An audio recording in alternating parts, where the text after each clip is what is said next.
Jehan. How are you today? Hello there. I'm doing fantastic.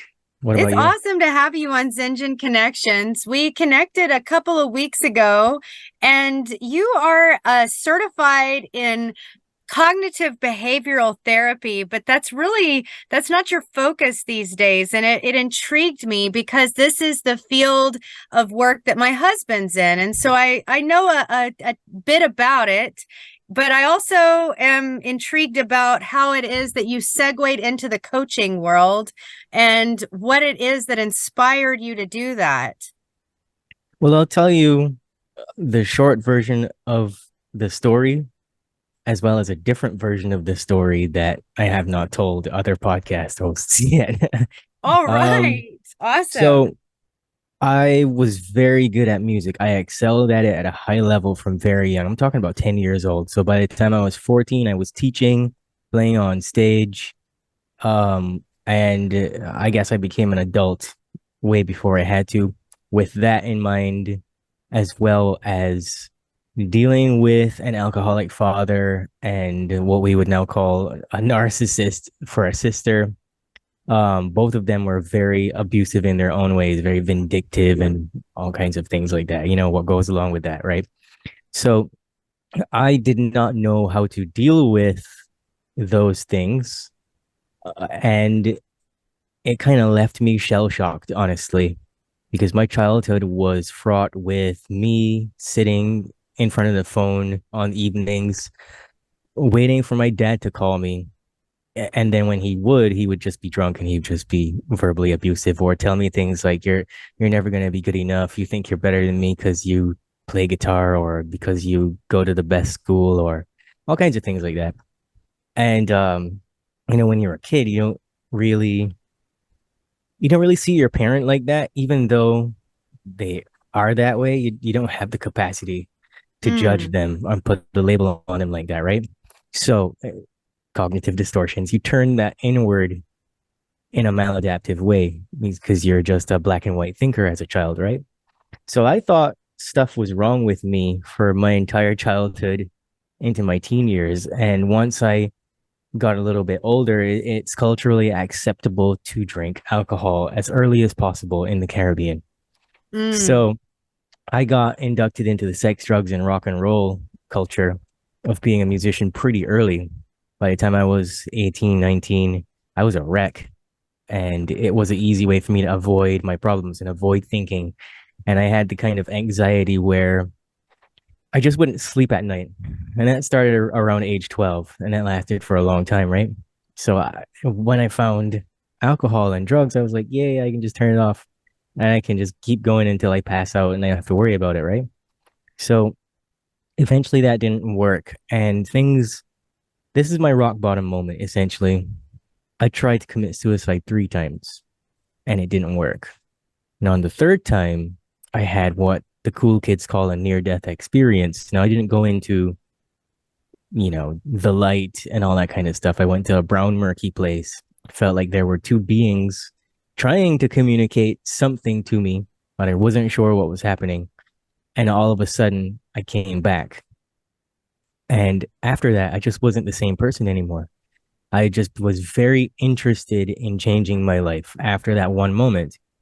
And I remember I slept for about 2 weeks. And then when I got up, instantly things just started moving around for me. People would give me books to read.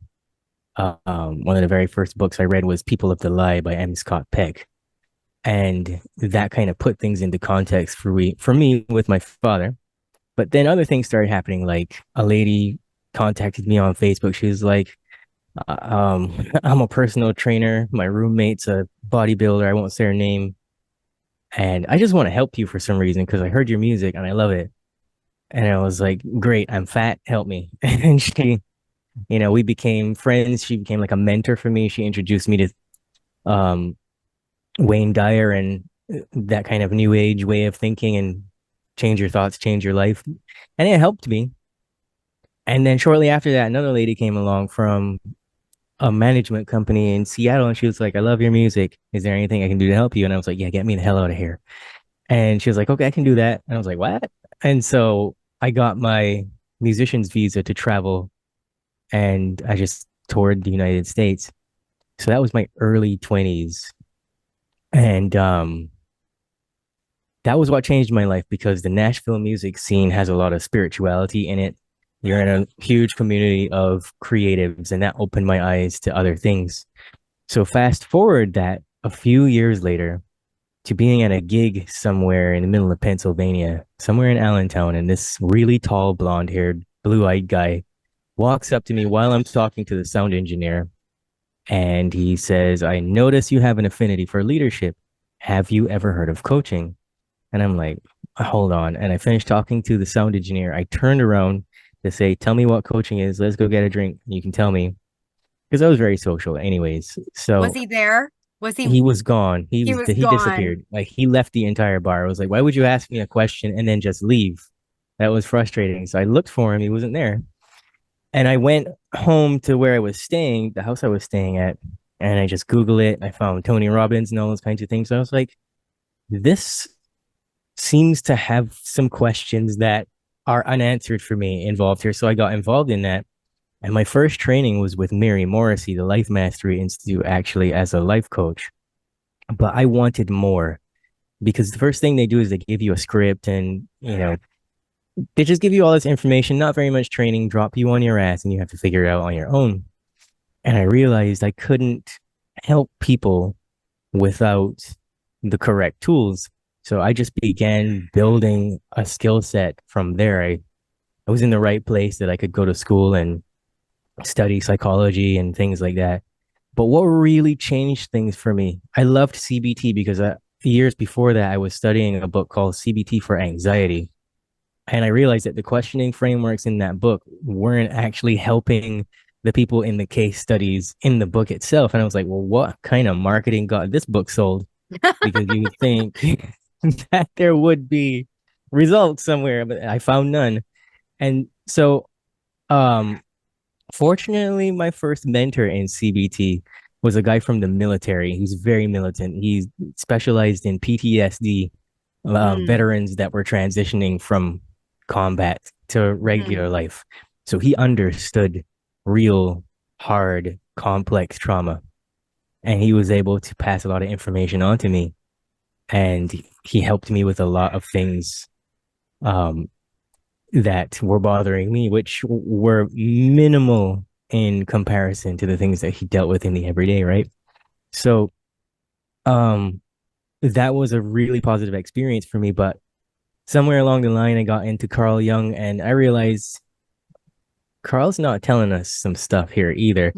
And I I got feel the interested. same way about Carl Jung. Yeah, I'm glad you get it because a lot of people are silent members of the cult of Carl Jung and they don't like to hear that their favorite people are wrong, but you have to be open ended when you study anything, and you have to realize that you got to find your own path. If you want to find the truth, you have to leave everything open, right?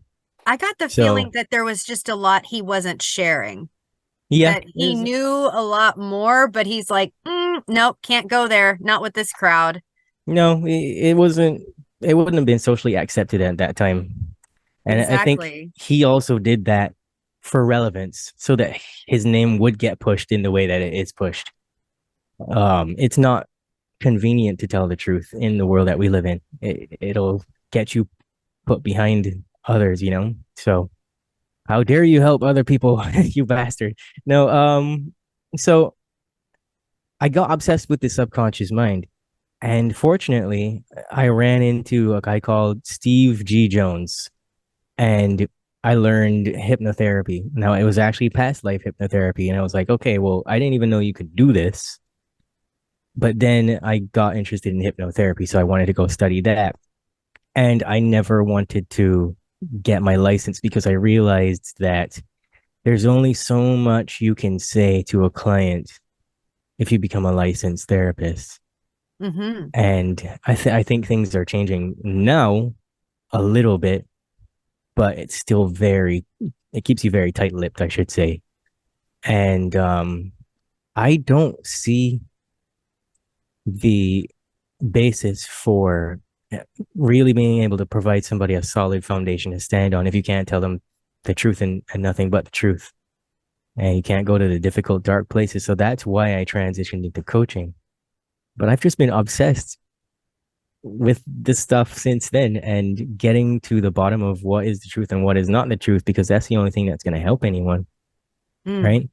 There's so So, much to unpack with everything that you've shared, though. I mean, you have this origin point that many would consider like this was a metaphysical experience that can't exactly be explained by the scientific inquiries that the mainstream media would have you believe is the status quo.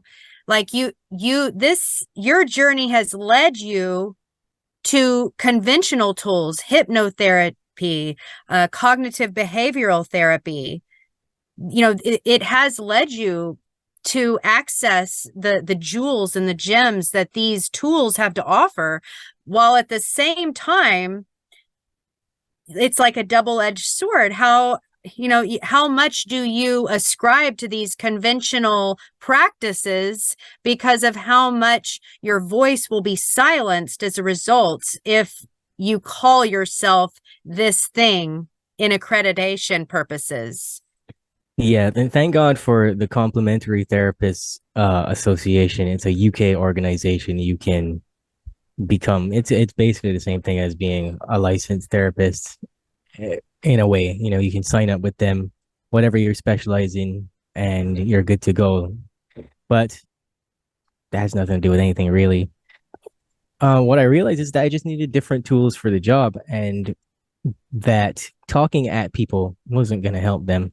So I decided that I need to take the hard road.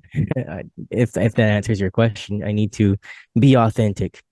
So Mm-hmm. much of any career path is bound to the subtraction of authenticity from who you are as a person, because you have to follow a stereotypical role. And I do recognize that things are changing. Things are becoming a little bit freer in a lot of industries, but maybe not as much as I would like to see. It's not moving fast enough. Well, I suppose you could say that, but that's my own impatience, isn't it? And that's so funny that you say that, because I just drew my oracle card this morning was the heron for patience, and I feel the same way about things that I think need to change a whole lot more quickly than they are, for the benefit to trickle into those who need it. It's like this. I feel this paradigm shift for humanity, and where we're I think a lot of the changes that have happened recently, are they're a direct result of that. There's just a lot of shifts happening on a subconscious level, in a collective way, that we're all feeling simultaneously. And I think that, a lot of these old paradigms are crumbling, like the paradigms that have been upheld by academia, by politics, by religion, by all of these things that keep people small and in boxes without that authentic expression made available to them. And Mhm. this is something that fascinates me about your work, because I think that this authentic self-expression is directly affected to our subconscious self-sabotage, which you are a specialist in helping people to overcome these barriers that are at the subconscious level, and they don't even realize that they are self-sabotaging while they are in the thick of doing so. Yeah. I love to use the saying, you don't see the picture when you're inside the frame. And when you're dealing with the Mm. subconscious mind, you're dealing with frames always. It's how you personally frame a situation based on your unique experiences, what is in your environment. So, environment could be your childhood, your teenage years, your early adult years. Everybody talks about childhood trauma, but nobody talks about adulthood trauma. Mm. They act as though that's one of my pet peeves with the industry as well, is they act as though everything that happened to you is because of what happened in 0 to 7. that is so far from the truth. Is almost as if we don't make mistakes in other areas of our life as we grow. Hmm. Um, I would imagine the reason why, and this is simply coming from someone who did experience trauma from the age of 0 to 7. And I've also experienced trauma as an adult. So I know right. what you're saying. Um, like some of the worst trauma I've ever experienced was as an adult, losing my younger brother to suicide at age 30.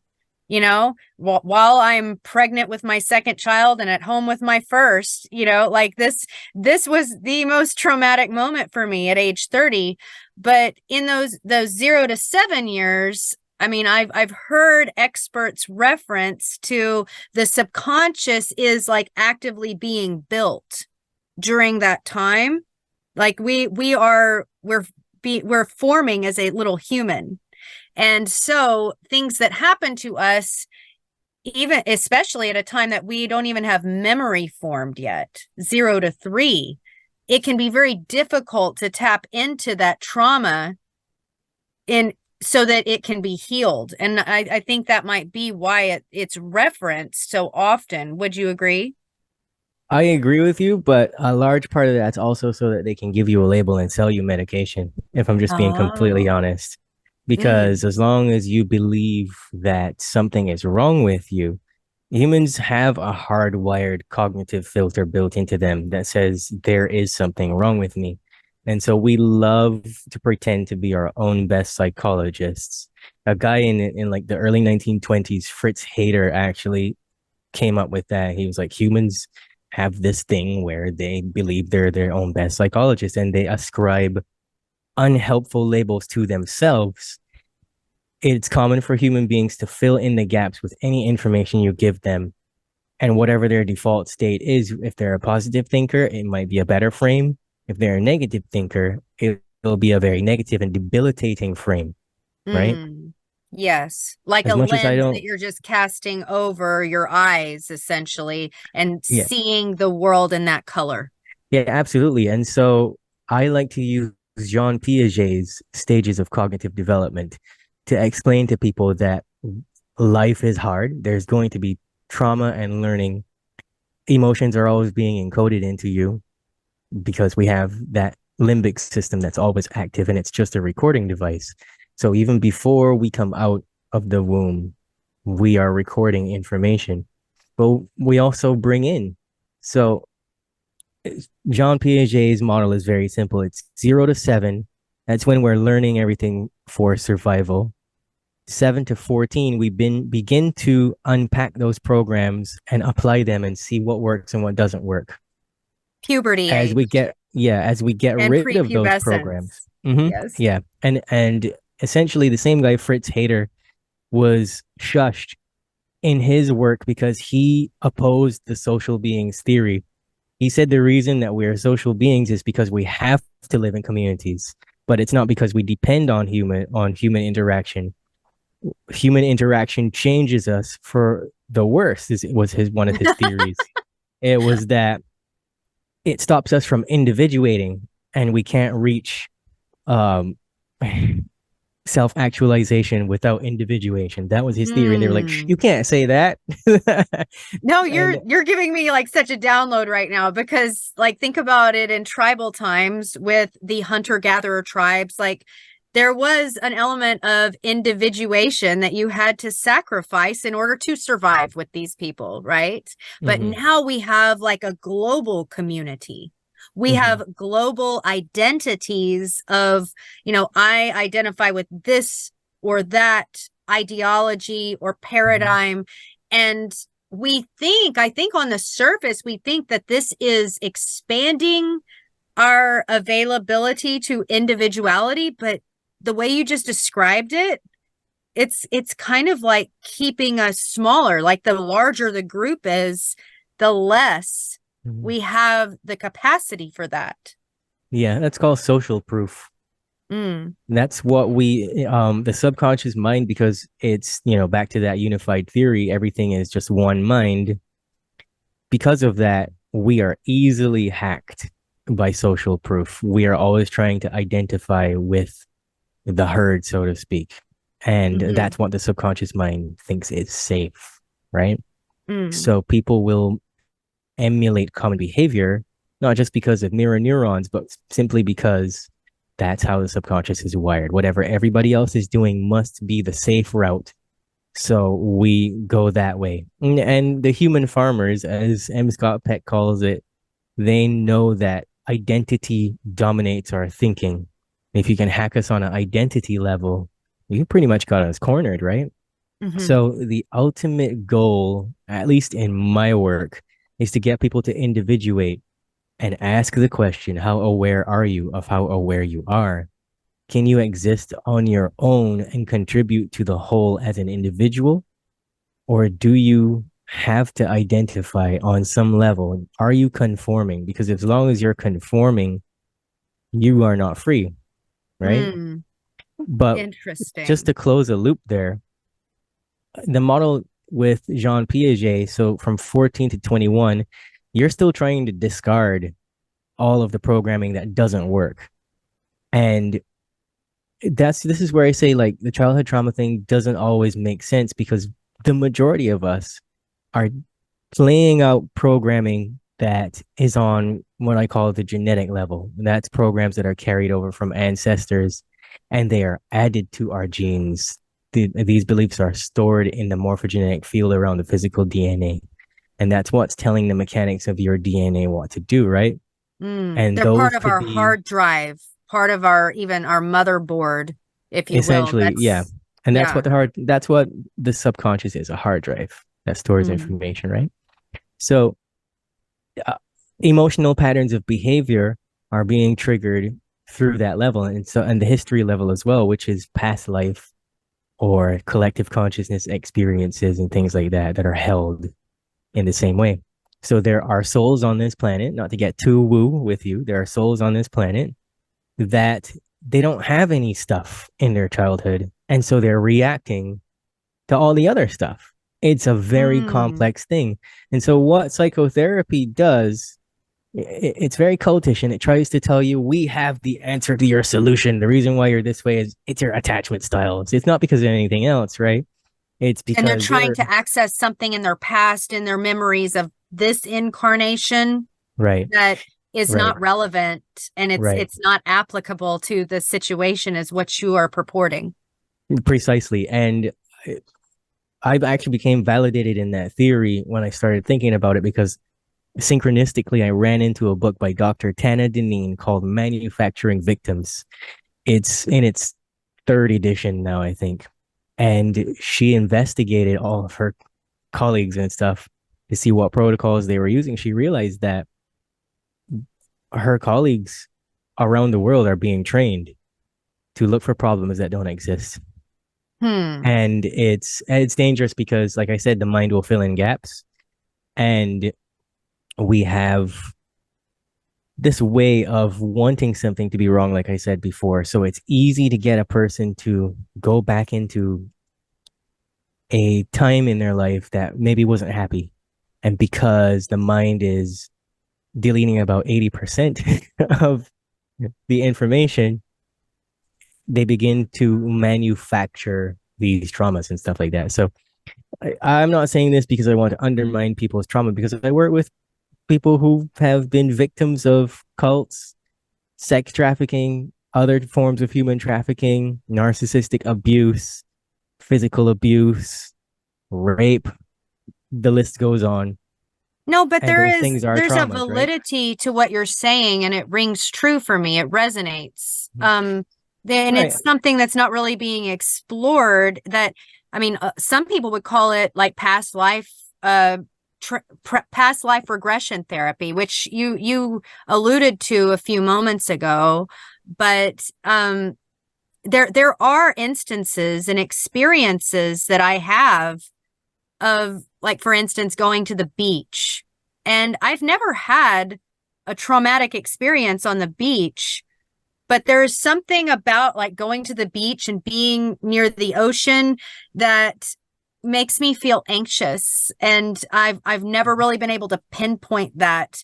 And what's interesting about what you're saying is that I've had dreams where I met my death on the beach, you Mm-hmm. know? And it's like, was that a past life? What was that? Like, that never happened. I know it didn't, you know? Yeah, it's possible because that's how a lot of us view our past lives. We dream about it and we wake up and we think, oh, that was just a dream, Hmm. right? It's important to not necessarily write down your dreams because not everybody has time for that. Let's be realistic. Some of us have children, and that's just, Yep. that This is lady just a right journey here. in No, I itself. get it. I, But if you but can dedicate 5 minutes in the time you're crawling out of your bed to recalling your dream, you can learn a lot about yourself, just putting that hmm out there. But yeah, it's complex. People react to all kinds of different things. And one of the things I go hard on is actually the TV, because when you have clients that are screwing up their relationships because they learned how to keep secrets in their friend circle or something mm. else because of Friends or Will and Grace or Frasier or whatever, or it's What other ridiculous. form of conditioning in the mainstream media culture and pop Right, culture and whatnot that's being right. it's being circulated through our psyches? And Yeah, yeah. exactly. And it's ridiculous because the thing I've been laughing at a lot lately is the most ridiculous one. The reason why one of my clients couldn't stop smoking and she would relapse is because her favorite movie was Bridget Jones's Diary. And she realized that she was 40 years old, and for 20 years of her life, she'd been emulating Bridget Jones, right? Wow. And all And she really needed to do was have an alter ego where that she can visit in her mind's eye and not have to necessarily live it out in the 3D world. I mean, we all have these identifications um with these visible forms that we can like see. We can actually see them, and we want something to identify with because it can be very confusing not to identify with anything. I've been there too, you know? right. And the challenge is that we cannot bypass the hardware. This technology has goals and it can only execute on those goals, regardless of what we think. So we cannot become conscious of how a television show is programming us and expect that we can just watch TV and get away with it. It's direct input. Even if you disagree, it's direct input, and your subconscious is going to emulate that at some point because it can't tell the Mm. difference between what's reality and what's on the screen. So this is where I get into like caffeine and sugar and all those other things. As I take a sip of Um, my coffee, one moment. No. yeah. Well, most people are 2+ cups a day of caffeine. Um, And what does that and do in term on a subconscious level? I mean, I've heard of what it does on the physiological spectrum of the capillaries and everything. It's all like contracting. And when you don't have it, that's what causes the headaches and whatnot. But what is it doing to your brain and how it is you're interacting with your environment? coffee turns your brain off. It within 10 minutes of drinking a cup of coffee on fMRIs, you can see the brain activity go from full spectrum to very little activity right in the center of the brain. Really? And yeah, that's where that feeling of comes from when you drink the coffee. And it doesn't last long because what happens is it short circuits the neurons of the brain because the neurons begin to fire so rapidly that they actually burn out as a Mm. response is being triggered inside your pituitary gland, and it produces something called adrenocorticotropic hormone. And what that does is it communicates to the adrenal glands to produce more stress hormones. So even though you feel relaxed and you feel like you're ready for your day when you drink the coffee, the opposite effect is actually happening in your body. And what it does is it steals energy from tomorrow's energy reserve to give to you today. So you are Oh in my fight Lanta. or flight, So there's a right? cumulative effect into the Right. future with the cup of coffee that I'm drinking right now. Precisely. And especially for someone like you, because I care about your health and well being, I will tell you that caffeine masks the symptoms of many autoimmune disorders. Really? And so that's why Hmm. people have those things sneak up on them later in life, and they're like, I don't understand how this happened. It's because they weren't able to notice the symptomology of it earlier on. And it is very dangerous to that whole system. It's not really so much um it's not really so much that it is all that stuff you were saying about the capillaries and whatnot. It is the dysregulation that comes with it. In the subconscious programming part, when you're under stress, you play out the subconscious programs of stress. You play out all the programs of how you learn to deal with stress throughout your entire life, from when you were in the womb up until whatever age you're at. That's constantly going on, right? But in things like um anxiety and depression, well, 90% of patients with depression also consume coffee. And that's according to the Journal of Clinical Psychiatry. And the reason for that is because, and they hate their lives. They want to feel like they have that boost of energy. Mm-hmm. And so they caffeinate to keep it going and to keep them busy, but it often results in being locked into this cycle of fluctuating between depressed or anxious. You could only imagine what's happening with the dopamine and serotonin as well, back and forth, because one thing's trying to balance the other. And also, it's in anxiety. If you remove caffeine from a person's diet and they say they have anxiety, it decreases by at least 40 to 45% after reducing that Really? caffeine intake. And there are people, yeah, and I think that information is coming from the British Journal of Clinical Psychology as well. So it's stuff that people can go find. But caffeine is a hidden ingredient in so many snacks and other things. It's not regulated. It doesn't need to be listed. And so there are people who are walking around in a heightened state and they don't know why, or they may not even realize, because as you know, when you drink caffeine, you need more and more and more and more, but you don't know that it's having that baseline effect. So for a lot of people, their baseline, their idea of normal is Mm, so screwed that they have no idea that they're walking around with their limbic system triggered all day long, right? right, And right. remember what I said, limbic system's a recording device. The prefrontal cortex is executive function, and that is how you kind of consciously process information, but it can't help you, especially like the Bridget Jones thing. Like within 90 seconds of watching any screen, the prefrontal cortex deactivates. So you put yourself in recording device mode and you begin to take in things all around, or in the TV show or whatever you're watching, right? When And you the are subconscious under, puts you in first position, right? It eh, puts you in the position of the character, the experiencer of an emotional and we're context. talking still about under the effects of caffeine, correct? Regular, everyday, straight laced, no caffeine, no nothing, you're still susceptible, because that's what the screen does to the prefrontal cortex, This, period. oh, I see. The Yeah. screen, just Yeah. a screen in front of our face. Computer screen, mobile phone, tablet, Okay, TV. so any of Yeah. these is signaling to our limbic system that our prefrontal cortex, which is responsible for cognition, that deactivates, is what you're Yes. saying. And the Yes. limbic system, which is, correct me if I'm wrong, is this more of like our alligator brain? The limbic Like, system is the emotional part of the brain back here. And do you have these? No, I'm not a neuroscientist, but you have these different parts of your brain that work together. You have the prefrontal cortex, the limbic system, and between them, you have the nucleus accumbens and the raphe nuclei.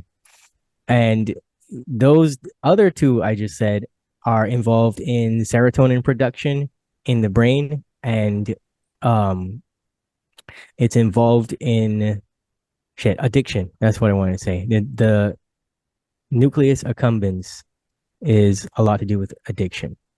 But hmm. here's what happens, right? Because they've done plenty of scientific studies since television has existed, and they figured out that it's the screen in itself that changes the anatomical structure of the brain for the worse. And so It's responsible for lowering IQ. It's responsible for decreasing verbal abilities. It's responsible for antisocial behavior. It's responsible for addiction. It's responsible for poor mental health. So people get anxiety and depression. That's completely triggerless because the limbic system is active. And, it causes things like obesity and stuff because you either learn unhealthy eating patterns from the TV commercials, you emulate these people, or you're sitting around stuffing Doritos in your mouth. Okay, so what happens though, in all seriousness, is that it destroys the frontal lobe, again, right here. And that's responsible for critical thinking, future based analysis, your spirituality, and your innate sense of morality. Mm. And the TV, the screens degrade the brain tissue. And I guess the hypothalamus is affected as well.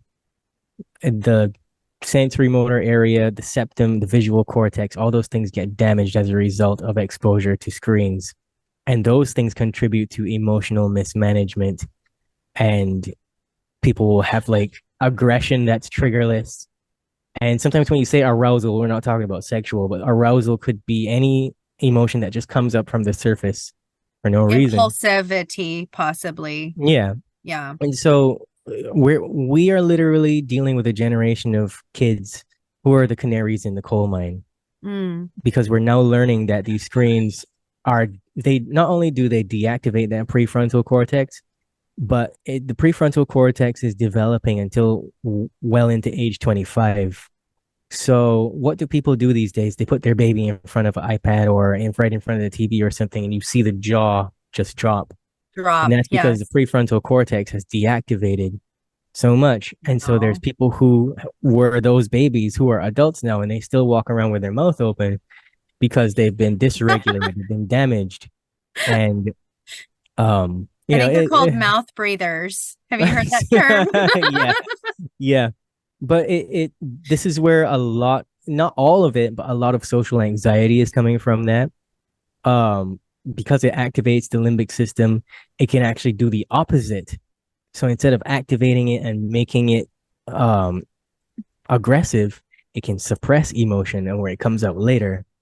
And then um it can cause symptoms of ADHD as well due to the chemical reactions in the brain. It shrinks the size of the brain by 7%. TV watchers have been found in studies to have 7% smaller brains Wow. than non-TV watchers. It's It can also, interesting because like you said this applies to like the handheld devices as well as like a TV, correct? yep, All screens everywhere all have screens this everywhere. effect. hmm And since technology has been changed over to the LED screens, when we have them in our phones and our TVs now, it's worse, right? Mm. So, just to wrap this up, because I don't want to talk about TV the whole time, but that Well, I prefrontal cortex is very, very important, and you can look around you and see examples of this. That's where your compassion, empathy, confidence, motivation, willpower, creativity, patience, your ability to focus, and your spiritual connection all come from. mm, So if your limbic system is being degraded by exposure to screens and the content in those screens, and you're having negative thoughts, you're depressed, you feel overwhelmed all the time, there's a brain fog, you feel lethargic, you have triggerless anxiety and depression, you have irrational fears, you're angry, it's because of your exposure to those things.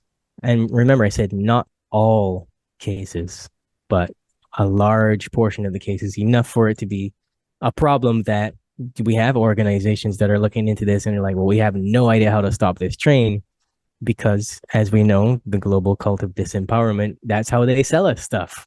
The media, that's how, exactly. that's how they get us into their system.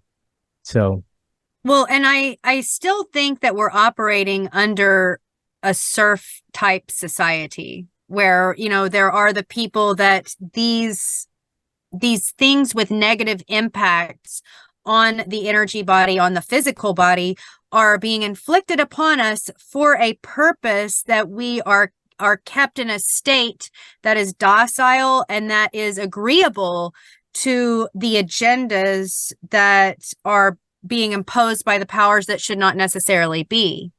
you Hmm. know.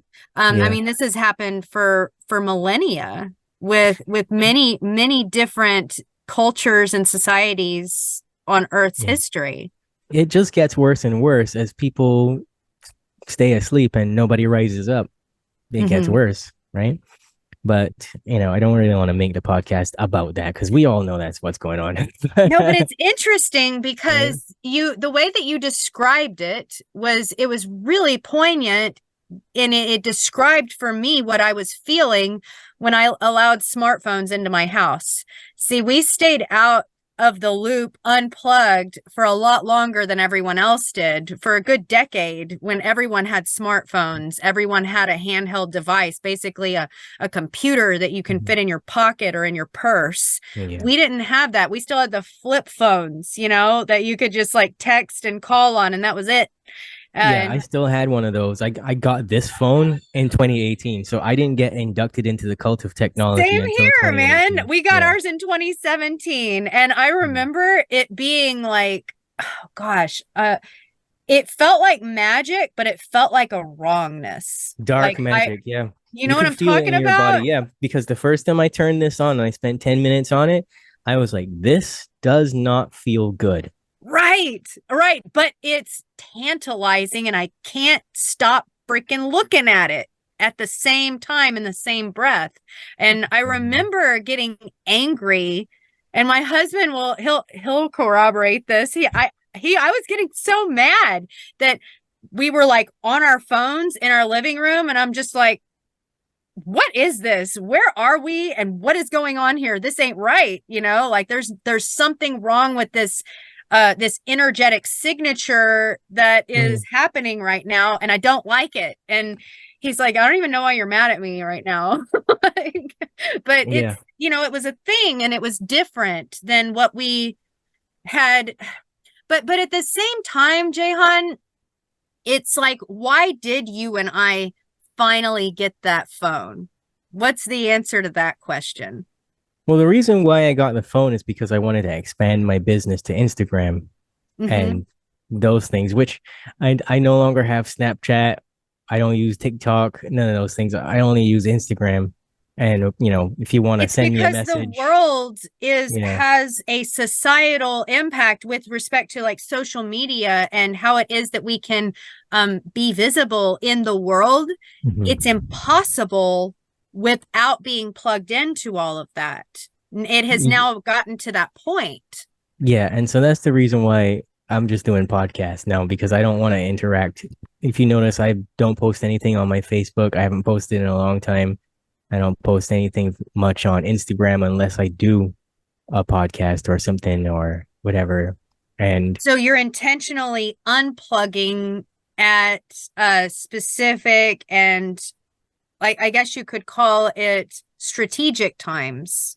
yeah, I like to joke.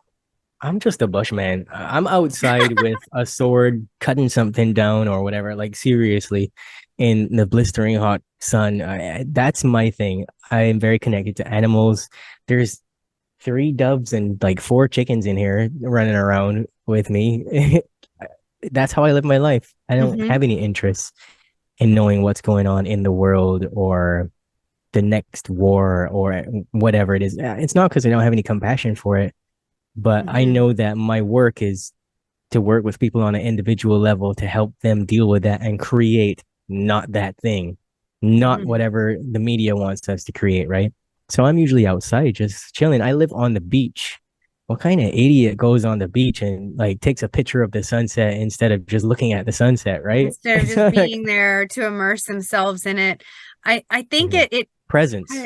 it's so interesting how you referred to I think this is what you said. The limbic system is you go into like recording mode. And that's so interesting when taken into the context of the screen and how we have all as a collective, like all as a global collective, we are now like hyper focused and fixated on the recording of our experience so that it can be validated by others. And that was never the case before. That was never something, it didn't even really cross anyone's mind apart from like making a photo album to share in an intimate way with someone sitting Mhm. right next to you, you know? Really sneaky. It's really sneaky. And now Hmm. it's like people can't live without that. They have become so enticed and so entwined in that paradigm of sharing everything it is that they see, feel, taste, hear, touch, experience, everything, that it has to be launched in this public way in order for them to feel whole. But it actually, I believe it further carves a hole deeper inside of them. It erodes you. It just completely deletes your soul one day at a time. Mm, Little fragments of your soul just get pushed out one day at a time. that's incredible in a cumulative fashion, right Hmm. alongside the caffeine, right? Right. And the caffeine thing, I'll give you a pass on that one because look, if you're a nurse, right, and you have Yes. to work messed up shifts, you need something to keep you awake, or you have to be, your life situation has to be set up in a perfect way that you get 8 hours of sleep every Hey, day, like I've and been that's not. yeah, I get it. I've worked the rat race before. I've been out like working 40 plus hours a week, outside of the home while raising children and running a household. Like I've done that. And even now I've been a stay-at-home mom for over 11 years. And honestly, like even still, if I'm going to be able to wake up early to get my kids, to doing what they're doing all day long, and then I am, going to be able to plug into my work and my business and my agendas for my own personal pursuits.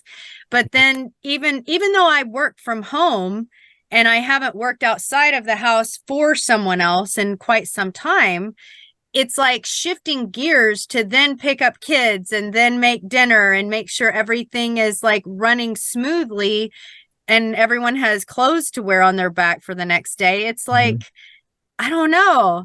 Why does this help me so much, Because it steals energy from tomorrow to do today's work, We're right? living on we're living on energetic credit is what you're telling me. Right. And it's interesting because in reality, originally when coffee was consumed, we're talking about, I can give you an example maybe from the Ottoman army or something like that. They would grind the beans up and they would just be like a couple sips. And then the infantry would keep on marching. Mm-hmm. Or maybe they spent all night drinking and then they'd have to move camp the next day and everybody be hungover and crying. And It'd be like a supplement that they are distributing to the right. troops so that they can And so function. yeah, it was used more like a drug. And Mm-hmm. interestingly enough, in contrast to that, during MK Ultra, caffeine was used as one of the devices for doing those things, along with barbiturates and sugar and all the things that have been normalized. So these Mm-hmm. things are still drugs. They've just become socially accepted for marketing purposes. And because the people that try to hurt us, like animals on the human farm, they know that it will deactivate our thinking process, keep us very, very quiet, and Mm. we won't push back against that, right? So, what I'm saying is that if somebody's using caffeine for a purpose, like you or a nurse or a high energy situation that um, they need to be up, 2 or 3 sips, a small cup. You ever seen a French person with a ridiculously tiny cup and I they're was just having just like a about to say cappuccino or over something? in Europe, they have the A teeny shot of tiny espresso? cups, the little Yeah, espresso yeah, sip. exactly. Only those little sips are there's a whole lot more Like, power packed in a punch in a right. And tiny cup than in a giant mug, right. Americana style. Yeah, and I don't want to bring branding into this because I don't know what brand of coffee you like, but in the majority of brands where they source their coffee from, it's cut with another type of coffee called Robusta, which is about 200% stronger than the original Arabica or Colombian or whatever it is, Oh, right? snap. I did not So know that. people are getting juiced by the People caffeine are getting industry. juiced. And then those Yeah. energy drinks that are like cram packed full with with the caffeine and alongside and other maybe like a things. B vitamin or two. Yeah, and other chemicals that also do the same thing. That's really bad for you, right? So it's just how slow do you want to go? Wow. Well, How can it's you just let me say this? How close back to your natural default relaxed unstimulated state can you stay while having enough energy to do everything you need to do, right? hmm. And they have all the propaganda where it's like 8 cups a day are good for you, and that's ridiculous because people are dying. Like this is not cool. The caffeine jumps the heart. A lot of Hmm. people have like this is why people will go out jogging and they've been joggers their entire life. They've been coffee drinkers their entire life, but they suddenly just have a heart attack with no other health issues that were detectable because the caffeine jumped their heart. That's not Hmm. funny to me, but the people at the top are laughing at us. It's not necessarily being associated with that. Right, Like it's right, not being cited as the reason why. right. And one more thing I should probably put in here. The reason why I go hard on the caffeine is because when someone is in a state of crisis, and they come to coaching or they want therapy or whatever the case is, because they're borrowing all the energy from tomorrow, they don't have the energy today to Mm. tap in and do the real deep emotional work. And when you Hmm. take that away, suddenly a person has this whole brain thinking capacity that has come back to them. They're more creative, they're more spiritual, and they can get that work done. I get emails from people. I guarantee you, I'm going to get at least 10 emails from this podcast alone with people saying, okay, I'm quitting the coffee, or I Well, I'm heard about this curious to before and I try. quit. How Yeah, long does it take of not having a cup in the morning? How long does it take removing caffeine from your diet to experience the effects that you're referring to? that depends on you. It depends on your attachment to it, how the chemical structure has been changed. Because if you stop and you start getting symptoms of withdrawal, then it was having a real bad effect on your body. And Hmm. so you have to wean yourself off very slowly over time. I wouldn't Hmm. say switch to tea because tea has just as much caffeine or more as coffee. But I would say take it down to 1 cup a day if you're a 2+ cup drinker. 1 cup. Even if you split that 1 cup up throughout the day, like put it in the fridge or something. I don't Hmm. know.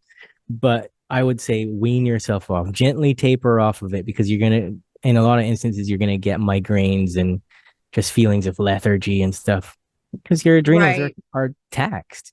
I tell people eat a lot more fruit that you can get, your adrenals can get the energy that you need because all of that glucose inside your body is being burned by your brain, 45% of it or more just thinking about regular stuff. So you have to keep replenishing natural energy sources that are not going to take energy, they're going to add energy to the system, right? I recommend dates, things like that. Some people ask me about caffeine replacements, and I don't really like the idea of that because essentially you're still doing the same thing. You're still trying to get energy, and what you're telling yourself subconsciously is, I just don't have what it takes to do this, right? When you do, you're hardwired for hard work. this Hmm. this body is incredible and it can take so much pressure. And a lot of Yeah. people with like autoimmune or cancer and stuff like that, they stop drinking coffee and they're like, oh my gosh, I have so much more energy and I feel like my body is in a mode where it's receptive to healing, right? I like how you just said that a mode where it's receptive to healing, because you said that your clients, they're not able to do the hard work now Right. because of the borrowed time, of the borrowed energy that they've like sucked their system dry of from Right. the over consumption of caffeine. Right. And let me add in here as well on top of that point that the fruits and vegetables and other things that we consume are already nutrient deficient because Hmm. of all these other processes, chemicals being sprayed, et cetera, et cetera. Let's not go that way. But caffeine blocks nutrient absorption. Okay? I've heard in some instances, because it depends on the unique individual, in some instances by 60%. So imagine that apple that you ate, if you're one of those people, you only got 40% of the nutrients in that already depleted apple. That's terrible. Yeah. So no wonder you don't have any energy because the food that you eat, it's blocking the nutrients you need to survive and generate. that Not natural only is it energy, right? subpar in nutrients, it's nutrient deficient by itself, but the Hmm. caffeine is further blocking the nutrients that you would be able to absorb if you weren't consuming it also. Precisely. Hmm. Precisely. It's So, interesting. I know that when I was pregnant, my midwife told me you can have one a day, 1 cup a day, because more than that, it's going to block or it's the calcium consumption is going to be diminished. And I know pregnant women they'll lose their teeth because all the calcium their calcium is going to the mhm, baby, and so they're oftentimes calcium deficient. And yeah, she's like, you should not have more than 1 cup a day because you don't want your teeth falling out. I'm like, yeah. okay, that's sometimes like that's the kind of scenario. Does it does that go in line with like cognitive behavioral therapy? Like, do we need to get it in our mind? Like, we're going to lose our teeth if we, continue down this route. Is that going to be the motivating factor? I wouldn't say it has much to do with cognitive behavioral therapy. I would say it has everything to do with cognition and then the behavior that accompanies it, right? If we're walking around cracked up, we're not in our best self, Mm, honestly, even if it's sugar and stuff like that. And the reason why I preach these things is because I began to realize very early in my first year of having my own coaching business that there were other reasons that people weren't getting better. It's mm, something was stopping them from, as I like to say, getting to the point where their desire to change was greater than their desire to stay the same. mm, And that's when I started getting into nutrition and things like that. But I had already been in a state where I was having my own health issues, and in deep states of meditation, I would hear things like stop drinking coffee or stop eating so much meat or whatever because it's making you sick. And I'd be like, what is that? Like, who's talking in my head? It sounds like me, but is that me? And I would follow those little voices and it helped.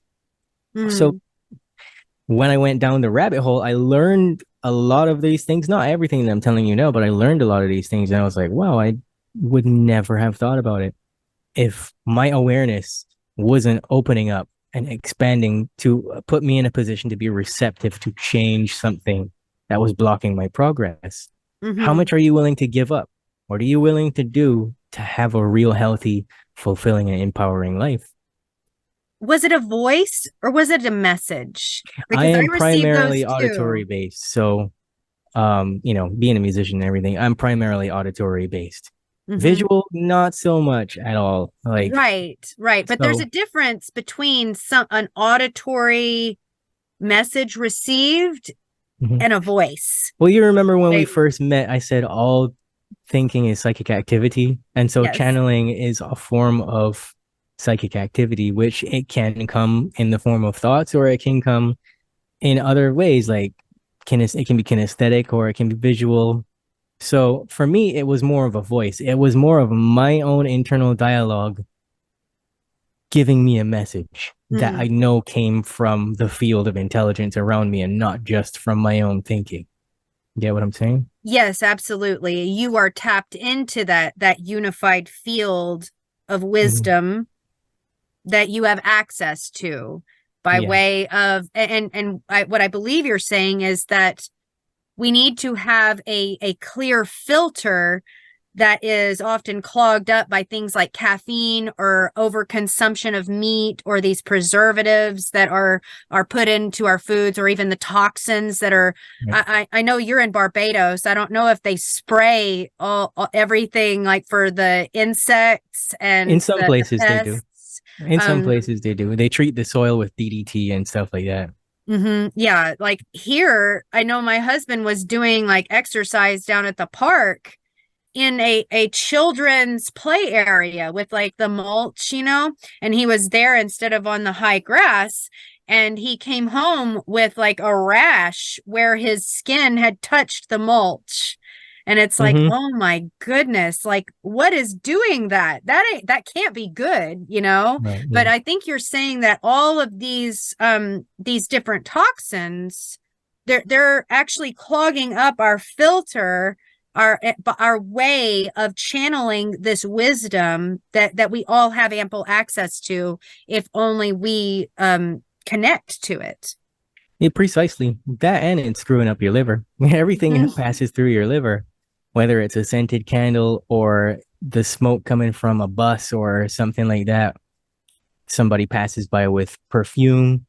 You go through a mall and there's a Starbucks there, and there's caffeine that's floating around in the air because it's hot water, right? Going into the coffee. So that steam full of caffeine goes right up your nostrils. 3 days later, you have an anxiety attack and you don't know why. All that stuff is Mm. passing through your liver. And if your liver isn't clean, because we live in a chemical universe now, people struggle. It Hmm. messes with their cognition. It deactivates their fullest spiritual connection. It's crazy. And let me point out, we're talking about 10 years ago. I was at rock bottom still. I had no money coming in. I was sleeping on the floor. Eventually, somebody gave me a yoga mat so I didn't have to sleep in my roommate's ex wife's wine stain and vomit stains on the carpet anymore. And I worked my way up from nothing. So Hmm. in that state, all I had was my spirituality to keep me together. All I had was an hour, 2 hours a day to go into deep meditation. So I wasn't eating a lot of food. I was really skinny. I was in a deep receptivity to Mm. spiritual insight. And so that's why I was receiving those things, because I just basically had the poor people's detox. I didn't have Pizza Hut and McDonald's and all those things that I could eat. I had to eat a couple slices of bread and some peanut butter every 8 hours or so just to stay alive, right? Because that's all Hmm. I could afford. And you know how it is.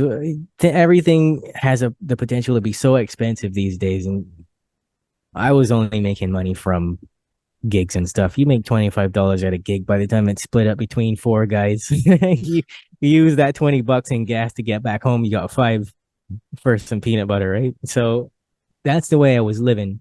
And when you are in a state where you're pretty much fasting for long periods of time, you're very receptive and your body's cleaning itself of all the waste, right? So that's where I was when I started having those insights. And that's not an ideal way for anybody to live. You probably won't live very long if you have to live like that for years and Right. years, right? But what So, you described is a state of crisis, and I think you did it beautifully to show how a state of crisis has the potential to be a blessing in our lives and our everyday forward from this point, right. and you were able to pull yourself out of that crisis mode, but the crisis mode in essence was actually the catalyst by which you were able to launch into this new way of living and being and perceiving the world around you. And it'll, there's nothing like crisis to put you under pressure and shape you and mold you if you let it. If you let it punch you in the face, that's exactly what you're gonna get, you know? So Some might even consider it um not easier, certainly. No one's saying that being in near starvation mode is easy per se, but you don't have to have quite as much of the self discipline if it's inflicted upon you to deny yourself the Pizza Hut, the coffee, the cigarettes, the alcohol that is all around you all the time. They're two different experiences of you needing to refrain from having those things and saying like, no, I'm doing this instead, and that can yeah, take an immense amount of willpower that a lot of people struggle with, you know? precisely. And I think because I was using so many drugs and drinking alcohol and smoking cigarettes and doing all that stuff years prior to that, it was because I had that moment where I woke up and I was like, I choose me. I choose to be alive and I choose to step forward and really figure out what my purpose is, because I'm tired feeling like I don't have one, right? I'm tired Mm, feeling like I'm just this thing that people walk all over. mm. And I was like, enough of that. Like, clearly, they don't give a shit. So I have to, right? Yeah, absolutely. You do have to consciously choose yourself, I believe. And then at that point, your subconscious has to undergo initiations of belief in oneself, and even like a self-love state that you might have been pushing away for a whole myriad of reasons, different for everyone, but Yeah.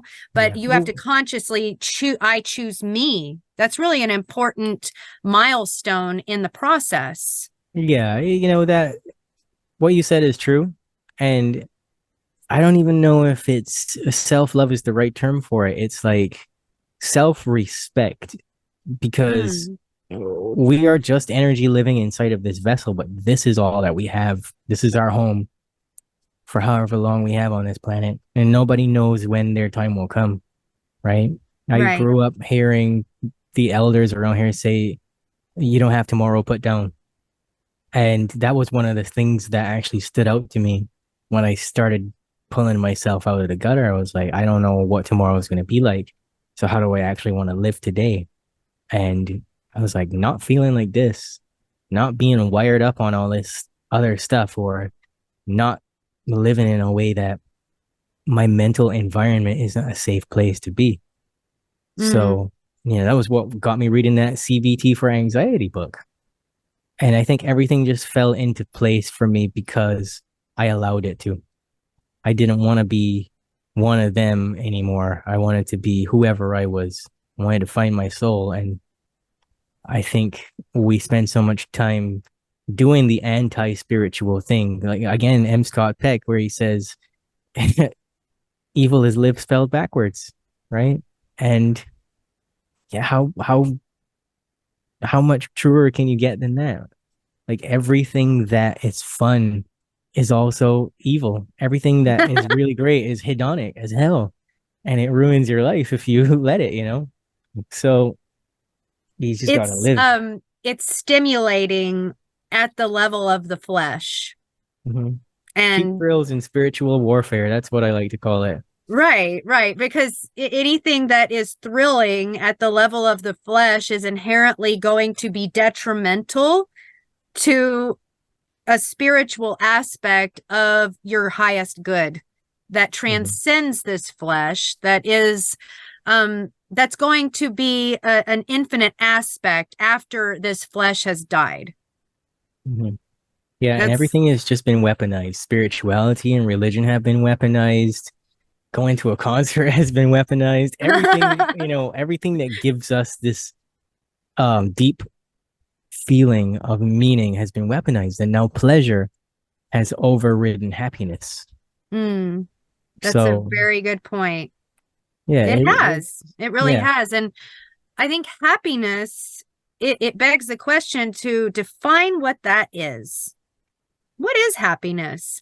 I think you would get a whole slew of different perspectives on that. And I think that a lot of them would be askew to the thing that would actually cause contentment or a deeper meaning. I know that Jordan Peterson talks about this all the time, and I love how he differentiates between happiness or joy, and how like so many Americans, Canadians, Western society, like they're in constant pursuit of this happiness, joy, contentment. But what you really should be searching for is deeper meaning in what it is your life is going to be about, because it's not going to be here forever. And you're not always going to be happy when you're seeking that deeper meaning. You're not always going to feel good, but that's not the goal. It shouldn't be, at least. right. Well, I'll tell you what. Application precedes wisdom. When you learn something, apply it and see if it's true for you, and Mm, that will make you wiser. I like to say that you have your rational mind on the left side, you have your emotional mind on the right side, and somewhere in between is the wise mind, right? And when you walk away from this podcast or you listen to any other podcast, you read a book, what are the salient points for me? What really stood out to me that is bringing up from inside of me something that I feel like I need to apply in my own life because it's easier in all of my coaching. It's always been easier to add something new in than it is to take away something else. But when Mm, you add something new in, you realize that the cup is already full. So you have to take something out to keep that new thing if it serves you better, right? And again, back to the nucleus accumbens, that's all about reward in our brain. And so behind every behavior is a reward. And mm, it's usually a positive one, even if it's problematic and painful to us, right? And so that's how the subconscious also works. It wants safety as a reward. It doesn't care if you're healthy. If you feel safe, that's good enough. So, mm, is it safe for me to proceed in this world and make changes? The answer is yes, but everything in the external says that the answer is no, right? So, we have to be very mindfully aware of that and realize that happiness is a state, but it's not a state that we get to. It's a state that we choose to live from, mm. right? And ultimately, our sense of fulfillment, the activities, the people, hobbies, how much sleep we get, what we eat, who we love. If that isn't 100% fulfilling, it has to go, right? Absolutely. I Because it's agree with stealing our that. joy. Yeah. And it's to put it more simply, I'm in the deep south here in central Texas. And I often heard from my elders growing up, well, you can get glad in the same pants you got mad in.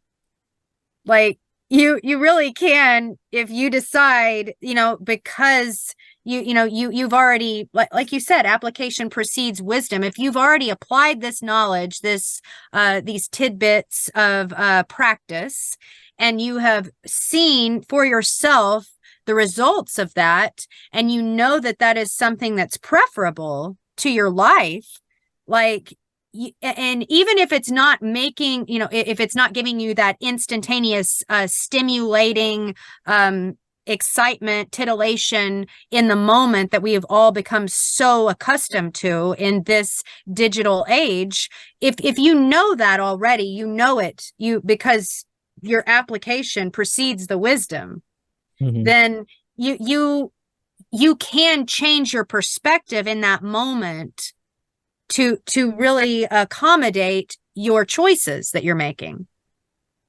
Mm-hmm. Yep. Nailed it. This has been an interesting conversation. It's not exactly what I expected, but I really enjoyed myself, Jehan. How can people get in touch with you if they're interested in working personally with you? Well, first of all, I came to blow your mind. That was my intention for today. You Mission can, accomplished. yeah, you can reach me. You can send me a direct message on Instagram at Jehan Sattaur. That's JehanSattaur. Or you can send an email to selfsabotageinfo at proton.me. You can also fill out the contact form on my website, selfsabotage.xyz. Nice. We're going to have all of those links available in the description and the comments of this video for anyone who would really enjoy getting in touch with Jehan and all that he has to offer your orbit as a human avatar trying to overcome self-sabotage from the subconscious level. So thank you so much for joining us today. This has been an incredibly stimulating conversation. We covered so much. And I look forward to having you on again. That would be awesome. Thanks for having me.